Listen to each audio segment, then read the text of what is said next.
খনা,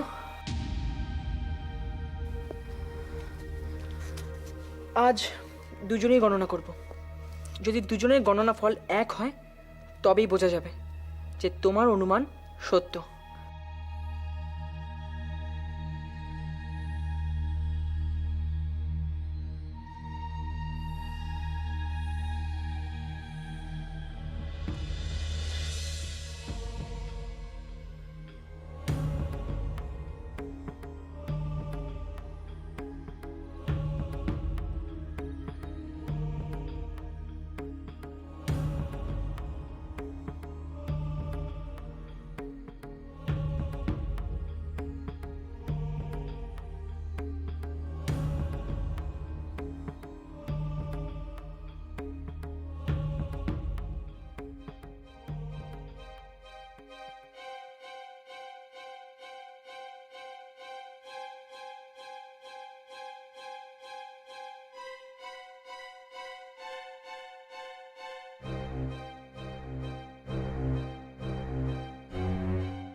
কি পেলে?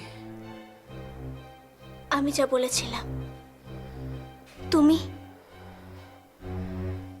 তুমি যা বলেছিলে ছোটমণির স্বাদের দিনটা শুধু ছোটমণির জীবনে নয়, সিংহলও ঝড় তুলবে।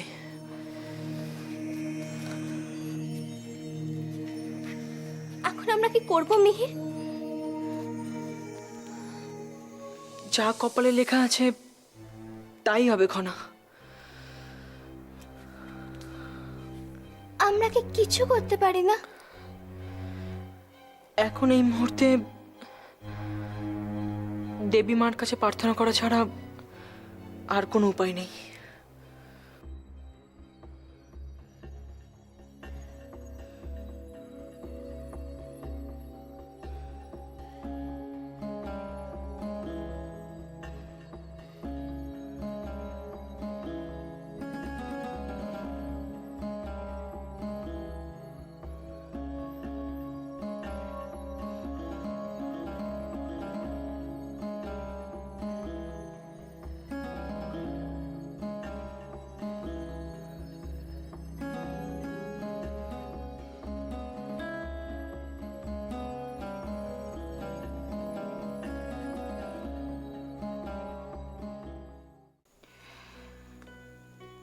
আমার মুখ থেকে রাজবৌদির কীর্তিকলাপ শোনার পরে স্বামী যেন কেমন বদলে গেল। তিনি হঠাৎ লজ্জিত বোধ করতে শুরু করলেন। তিনি বললেন যে একজন ভাই হিসাবে তিনি রাজবৌদির কষ্টটা বুঝতে পারছেন ঠিকই, কিন্তু একজন রাজকুমার হিসাবে তিনি রাজবৌদির এই মহারাজকে চড় মারাটা কিছুতেই মেনে নিতে পারছেন না। তাহলে তো বুঝতে হবে তোমার বোঝানোর গুণেই কুমার প্রকৃত সত্যটা বুঝতে পেরেছে। না ভাই কুমার, তুমি এত তাড়াতাড়ি কোনো সিদ্ধান্ত নিও না।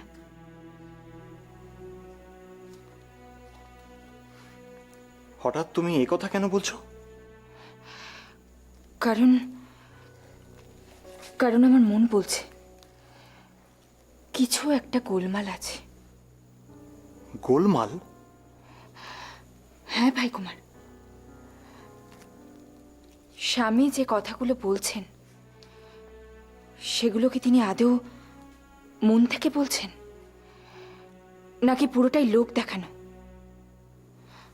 হয়তো তিনি কোনো ষড়যন্ত্রের পূর্ব প্রস্তুতি নিচ্ছেন, আর এটা হয়তো লোকের চোখে ধুলো দেওয়ার জন্য কোনো একটা চাল। তুমি তো আমাকে চিন্তায় ফেলে দিলে সমৃদ্ধি। চিন্তারই তো কথা ভাই কুমার। তুমি কি কখনো লক্ষ্য করে দেখেছ ঋদ্ধের জীবনটা কেমন দুর্বিষহ হয়ে উঠেছে? কাল পর্যন্ত যে এত আনন্দে ছিল, আজ হঠাৎই সে জানতে পারল যে তার স্বামী পুনর্বিবাহ করতে চলেছে। আমার তো মনে হয় সিংহলের উপর কোনো ঘোর বিপদ ঘনিয়ে আসছে, আর এটা তারই পূর্ব লক্ষণ। খনা খনাও তো এই কথাই বলেছে সমৃদ্ধি। আর আর খনার ভবিষ্যৎবাণী তো কখনো কখনো মিথ্যে হয় না। ভাই কুমার, তাহলে কি রাজবতী চলে যাবার পর সত্যি? সমৃদ্ধি, কেন জানি না আমার মনে হচ্ছে কাল যশোধরার সাধের অনুষ্ঠান নির্বিঘ্নে সম্পন্ন হবে না। যশোধরাকে নিয়ে খনার ভবিষ্যৎবাণী কি তাহলে? না না না, এরকম কিছু যেন না হয়। কিন্তু ভাইকুমারেরও তো মনে হচ্ছে কাল অনুষ্ঠানে কিছু একটা অঘটন ঘটবে। আর নিজ সন্তান সম্বন্ধে পিতামাতার এই পূর্ব অনুভূতি তো মোটেও উপেক্ষা করা যায় না। তাহলে কি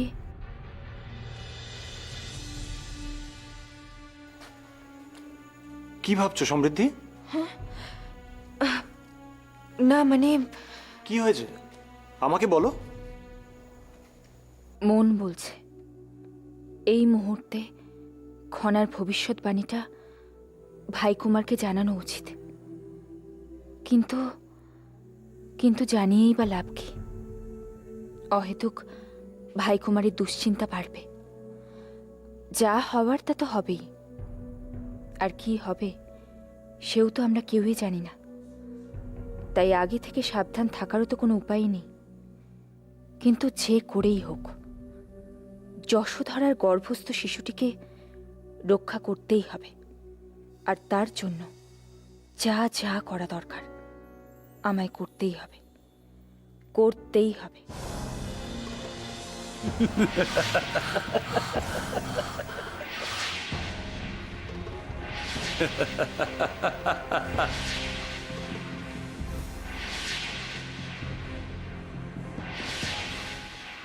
সিংহলে একের পর এক অশুভ ঘটনা ঘটে চলেছে। বাবার বিরুদ্ধে ভাই কাকার বিদ্রোহ, ভাই কাকার নির্বাসন কক্ষে বন্দী হয়ে থাকা, পিসির চলে যাওয়া। মাঝে মাঝে ভাবলে মনে হয় দুর্ভাগ্য যেন সিংহলকে তার শৃঙ্খলে আষ্টে পিষ্টে বেঁধে ফেলেছে। আমরা সবাই জর্জরিত, বিপর্যস্ত। কিন্তু এর পরও যদি আরো খারাপ কিছু ঘটে তাহলে তো সর্বনাশ হয়ে যাবে। আমি সেটা কিছুতেই সহ্য করতে পারবো না।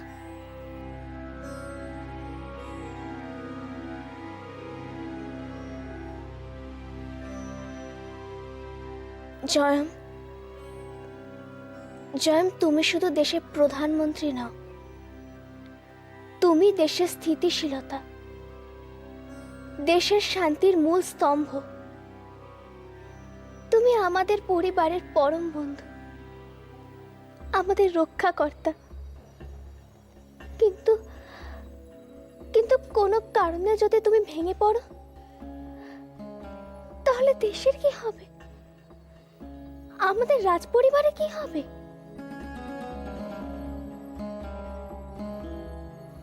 হে সপ্তর্ষি, তোমরা আমার জয়মকে কোনোভাবে কোনো কারণে দুঃখ দিও না। আমার ছোট বোনের যেন কোনো বিপদ না হয়, তার গর্ভস্থ সন্তান যেন সুস্থ শরীরে পৃথিবীর আলো দেখতে পায়।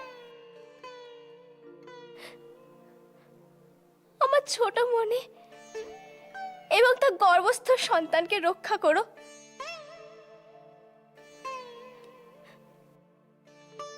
তোমরা আমার আত্মে শুনতে পাচ্ছ তো? আমার অনুরোধ তোমরা রাখবে তো?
খনা খনা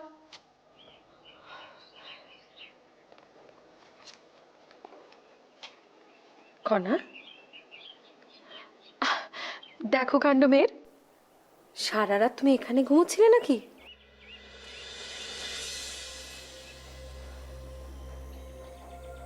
কি হয়েছে খনা? এ কি কাণ্ড?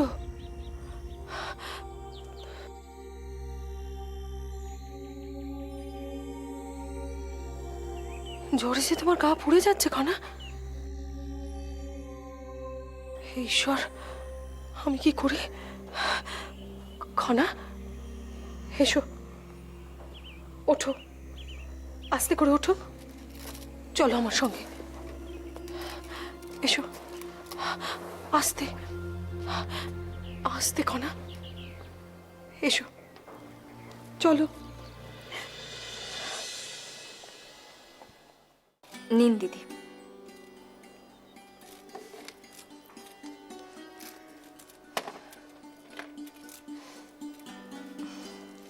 আজ আপনি খুব মনের আনন্দে আছেন বলে মনে হচ্ছে। হ্যাঁ সমৃদ্ধি, আজ আমি ভীষণ খুশি। যশোধরাকে কথা দিয়েছিলাম ওর মুখের হাসি ফিরিয়ে আনার জন্যে ওর সাধের অনুষ্ঠান খুব ধুমধাম করে করব। সমস্ত ব্যবস্থাপনা দেখে তো মনে হচ্ছে কোথাও কোনো ত্রুটি নেই। যশোধরাও খুব খুশি হবে, আর আমরাও অনেকদিন পর খুব আনন্দ করতে পারবো, তাই না? সত্যি দিদি, প্রাসাদে কতদিন পর এমন আনন্দানুষ্ঠান হচ্ছে, আর আমরাও অনেকদিন পর এরকম প্রাণ খুলে হাসার সুযোগ পাচ্ছি। ঠিকই বলেছ। অশান্তি যখন নিজে থেকেই বিদায় নিয়েছে, তখন আমার মনে হয় না আর কোনো সমস্যা আছে। তবে তবে কি দিদি? তবে এই প্রাসাদে তো অশান্তি করার লোকের অভাব নেই, তাই আমাদের খুব সাবধানে থাকতে হবে সমৃদ্ধি। রাজিমা বলেছেন অন্তঃপুরের নিয়ন্ত্রণ নিজেদের হাতে রাখতে। এতে তুমি আমার সাথে থাকবে তো? এরকম কথা জিজ্ঞেস করছেন দিদি? আমি তো সবসময় আপনার পাশে আছি। ঐশিকা, ঐশিকার সাধের অনুষ্ঠানের ব্যবস্থাপনা আমি দেখতে গিয়েছিলাম। রাজিমা, সব ঠিকঠাক আছে তো? না ঐশিকা, এখনো প্রচুর কাজ বাকি পড়ে রয়েছে। দাসীরা অত্যন্ত গুরুত্বপূর্ণ কিছু সামগ্রী এখনো সংগ্রহ করতে পারেনি। সে কি? হ্যাঁ ঐশিকা, আমি আমি অত্যন্ত চিন্তিত হয়ে পড়ছি। যদি যদি সত্যি... না রাজিমা, আপনি কোনো চিন্তা করবেন না। আমি নিজে দাঁড়িয়ে থেকে সমস্ত ব্যবস্থা করব। আচ্ছা বেশ। সমৃদ্ধি,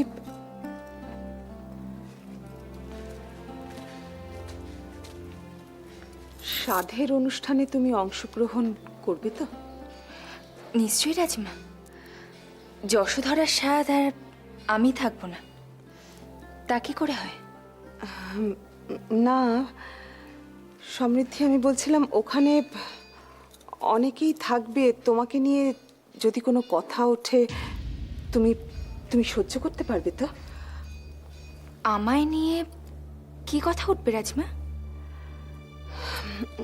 দেখো দেখো সমৃদ্ধি, ওখানে যারা উপস্থিত থাকবেন তাদের সকলেরই সন্তান আছে, আর তোমার তো... আসলে সমৃদ্ধি, তুমি এটা কেন ভুলে যাচ্ছ যে প্রাসাদে এখনো অনেকে আছে যারা তোমাকে পছন্দ করে না, এবং এই সুযোগে তারা যদি এ বিষয়ে কোনো কথা তোমাকে বলে, তুমি যদি অপমানিত বোধ করো, তুমি সহ্য করতে পারবে তো তাদের কথা?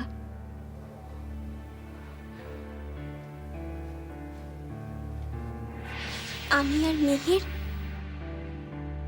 ছোটমণি হাত দেখেছিলাম। ছোটমণি হাতে দেখলাম। কি দেখলে তোমার ছোটমণির হাতে? এই সন্তানের সুস্থ প্রসব লেখা নেই ঋদ্ধিমণি।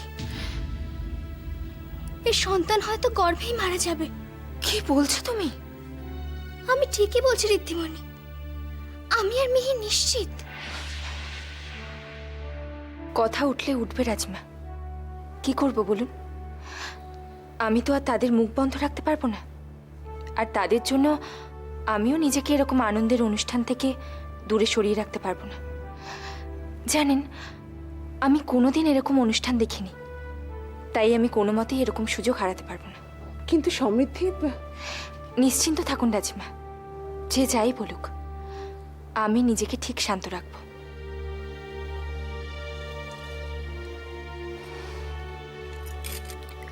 আপনি কোনো চিন্তা করবেন না রাজিমা, রাজউদি যখন নেই তখন আর কোনো সমস্যাই নেই।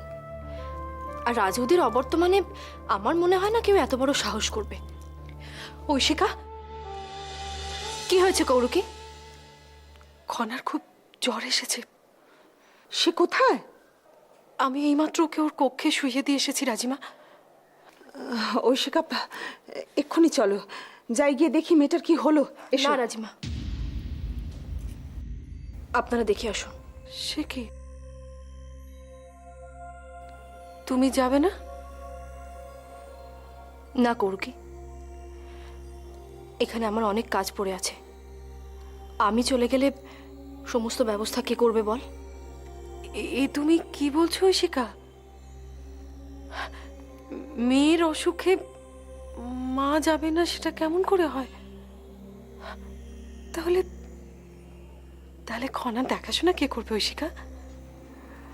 এই প্রাসাদে খনার অনেক শুভাকাঙ্ক্ষী রয়েছে কৌরুকি, তারাই ওর দেখাশোনা করুক। কৌরুকি, এখন থেকে খনার শুশ্রূষার দায়িত্ব তুমি নাও। সাধের অনুষ্ঠানের অনেক কাজ বাকি পড়ে রয়েছে, ঐশিকা না হয় সেটাই সামলাক। কিন্তু রাজিমা, কোনো কিন্তু নয় কৌরুকি, আমি যা বললাম তাই করো। আর তাছাড়া তুমি তো খনার মায়ের মতো, তুমি পারবে না ওকে সেবা করতে? নিশ্চয়ই পারবে।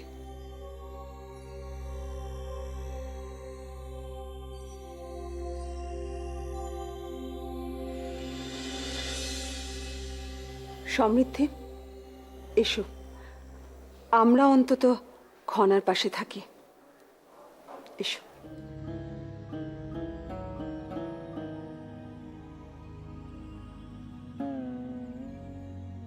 সবাই বোধহয় আমাকে ভুল বুঝছে, কিন্তু তারা কি ভুলে গেছে আমি কিভাবে চিরটা কাল বুক দিয়ে খনাকে আগলেছি, খনাকে ভালোবেসেছি? কিন্তু এখন যে আমি সবার আগে স্ত্রী ধর্ম পালন করতে বাধ্য, ঈশ্বর, সেটা যে আমাকে যে কোনো মূল্যে পালন করতেই হবে। আর খনার দোষটা কেউ দেখলো না কেন? নিজের মায়ের সাথে তার এই ব্যবহার সত্যি কি ক্ষমার যোগ্য?